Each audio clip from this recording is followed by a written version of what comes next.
I'm Jeff Bullock. I'm a CPA and an MBA.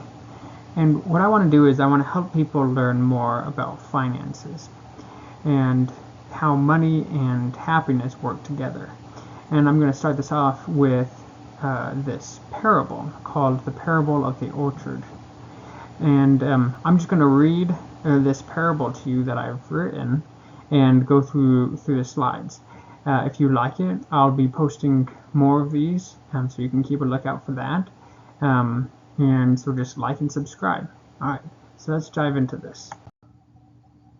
In a magical land, there was a vast and beautiful orchard filled with trees of all kinds, apple, orange, pear, and more. Each tree was special, bursting with fruit, and glistened like treasure in the sun.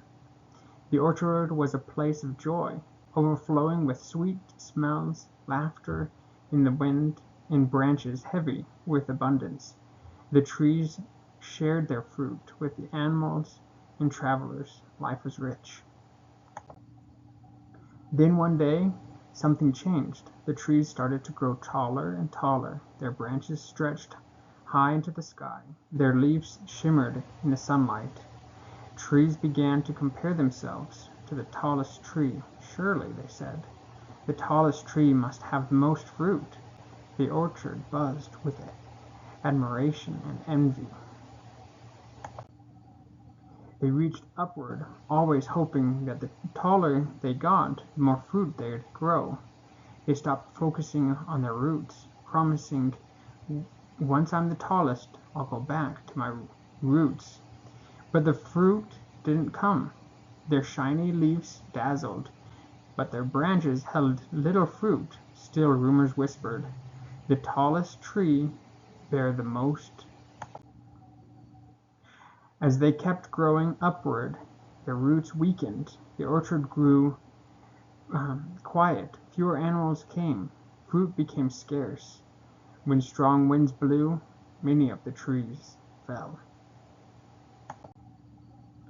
Only a few trees still bore fruit, those that had never stopped tending their roots. They whispered, grow downward, strengthen your roots. That's where the fruit comes from. One apple tree listened.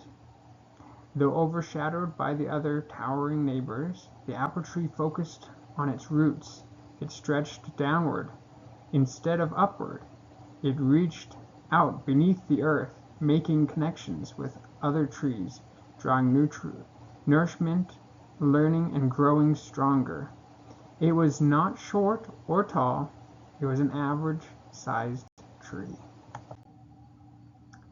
Then something amazing happened.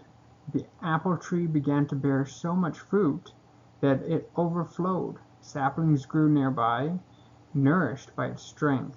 The tall trees mocked, why waste energy on saplings? Don't you want to be big like us? But the apple tree smiled. It knew its fruit and its connections were what mattered. Sometimes the apple tree was tempted to grow tall again, but when it looked at its fruit and its saplings, it remembered size isn't everything. Roots are. The apple tree had discovered a secret that others had forgotten. True life, real abundance, came from strong roots and meaningful connections. So the moral of this story really comes down to how we treat our finances and what we focus on, right? So a lot of people in our society right now are really just focused on what will give them the most financial happiness, most financial success. And this is highlighting that will not bring happiness. Of course, we need to make the money. We need to reach for doing the best that we can, but at the same time we need to not forget our connections. We need to not forget what really brings that joy, and it's not necessarily being the biggest and the tallest out there. It really does come with focusing on our relationships, our families, and that's really what's going to bring that happiness. We don't need to have all the money in the world for that. I hope you like that parable. Again, if you did like it, like and subscribe, and I'll be posting some more. Thank you.